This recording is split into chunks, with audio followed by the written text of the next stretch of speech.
Hi guys, welcome to Anjali's Lifestyle Vlogs.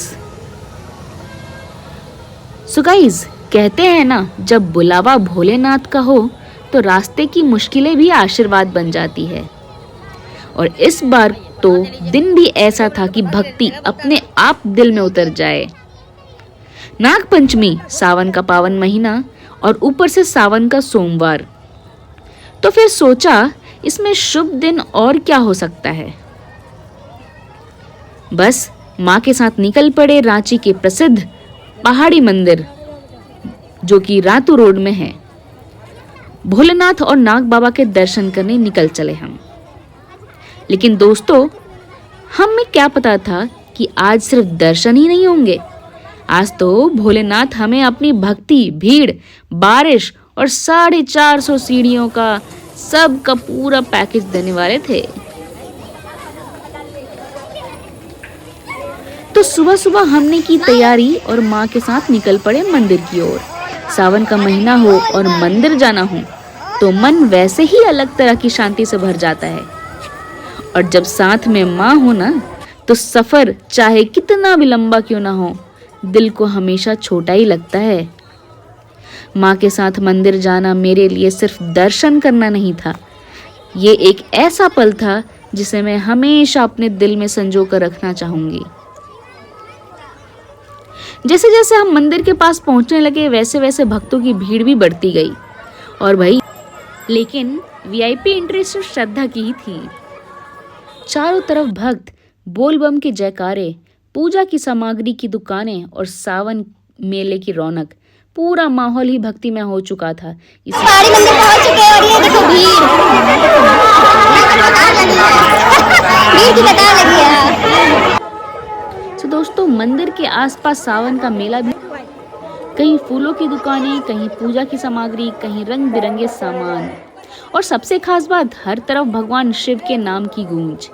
ऐसा लग रहा था जैसे पूरा रांची आज भोलेनाथ के रंग में रंग गया। मंदिर जाने से पहले ही एक बात समझ आ गई थी, आज दर्शन आसानी से नहीं मिलने वाले, लेकिन मन में विश्वास था कि भोलेनाथ बुला रहे हैं तो दर्शन भी। और फिर आखिर मंदिर के मुख्य प्रवेश द्वार तक पहुंच गए। मंदिर को फूलों से बेहद खूबसूरती से सजाया गया था। चारों तरफ सजावट, भक्तों की भीड़ और भगवान शिव के जयकारे। लेकिन तभी हमारे साथ कुछ ऐसा हुआ जिसे देखकर हम सच में हैरान रह गए। मंदिर के एंट्रेंस के पास ही हमें साक्षात नाग बाबा के दर्शन हो गए। नाग पंचमी के दिन नाग बाबा के दर्शन होना हमारे लिए तो ये भोलेनाथ का ही एक सुंदर आशीर्वाद लगा। हमने श्रद्धा से उनके दर्शन किए और आशीर्वाद लिया। उस समय मन में बस एक ही भावना थी, हे भोलेनाथ। अब शुरू हुआ हमारे सफ़र का सबसे इंटरेस्टिंग पार्ट, 450 सीढ़ियाँ। जी हाँ दोस्तों, मंदिर तक पहुँचने के लिए हमें लगभग 450 सीढ़ियाँ चढ़नी थी। पहले कुछ सीढ़ियों पर तो एनर्जी फुल थी, लेकिन मन में एक डर भी। लेकिन जैसे जैसे हम सीढ़ियाँ चढ़ते गए, थकान का एहसास ही नहीं हुआ, क्योंकि जब दिल में भक्ति हो ना तो पैर खुद ब खुद भोलेनाथ के दरबार की तरफ बढ़ते जाते हैं। सीढ़ियाँ 450 थी, लेकिन भक्ति इतनी थी कि गिनती ही भूल गए। और सच कहूँ तो ऐसा लग रहा था कि हम सीढ़ियाँ नहीं चढ़ रहे, भोलेनाथ के और करीब जा रहे हैं।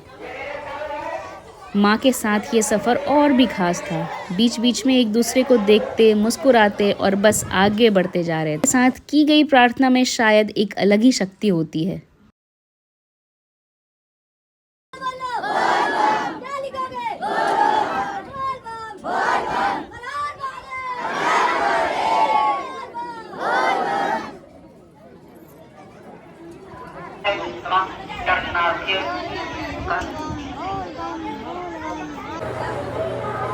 और इसी के साथ जब आप 350 सीढ़ियों का रास्ता तय कर लेते हैं, तब आपको ये ऊपर बैठने की जगह मिलती है। यहाँ पे आप विश्राम भी कर सकते हैं, थोड़ा सा घूम सकते हैं। और ऊपर से देखिए, यहाँ पे छोटे छोटे हमारे बिल्डिंग्स दिख रहे हैं, जो पूरा रांची शहर यहाँ से काफ़ी खूबसूरत दिखता है। तो दोस्तों, आप देख सकते हो कितना खूबसूरत नज़ारा है। हमने थोड़ी देर यहाँ पे बैठा थोड़ा विश्राम किया क्योंकि हम थोड़ा थक चुके थे और भगवान का ध्यान किया, उनको प्रणाम किया, धन्यवाद बोला कि यहाँ तक हम पहुँच पाए और आपके दर्शन के लायक बन पाए। धन्यवाद भोलेनाथ, यहाँ आपके पास अपने शरण में बुलाने के लिए।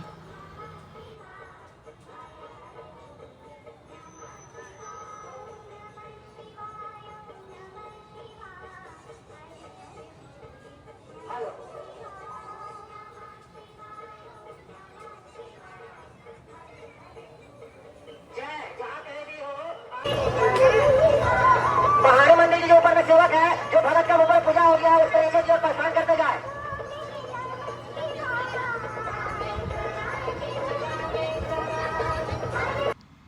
और दोस्तों, आखिरकार हम पहुंच गए भोलेनाथ के दरबार में। तो दोस्तों, अब बस 15 से 20 सीढ़ियाँ ही बच गई होंगी।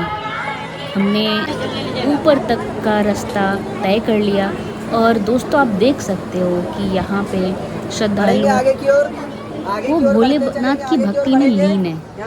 और दोस्तों आप देख सकते हो यहाँ पे जल की भी सेवा की जा रही थी।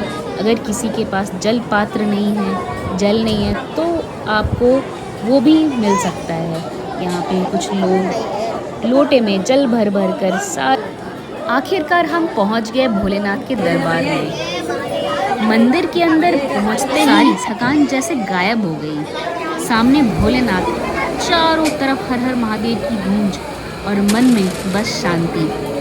हमने विधि विधान और श्रद्धा से भोलेनाथ की पूजा की, जल अर्पित किया, से भी आशीर्वाद लिया और नाग बाबा, उस पल ऐसा लग रहा था जैसे बाकी दुनिया कुछ देर के लिए रुक गई हो और बस मैं, माँ और हमारे भोलेनाथ।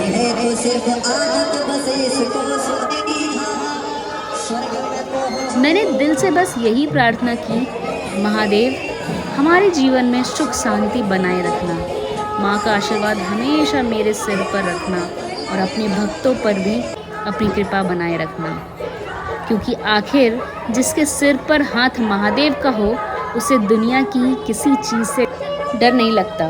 तो पूजा के बाद जो हुआ वो तो जैसे भोलेनाथ का अपना ही आशीर्वाद था। अचानक तेज बारिश शुरू हो गई। ऐसी बारिश की लगा जैसे आसमान भी भोलेनाथ के दर्शन करके खुश हो गया हो। मन में बस यही आया, महादेव खुश हैं, तभी तो आज उनकी कृपा बारिश बनकर बरस रही है।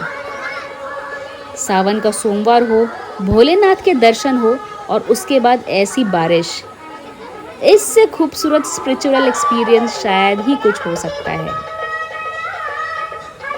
बारिश के बीच मंदिर का पूरा माहौल और भी खूबसूरत लगने लगा।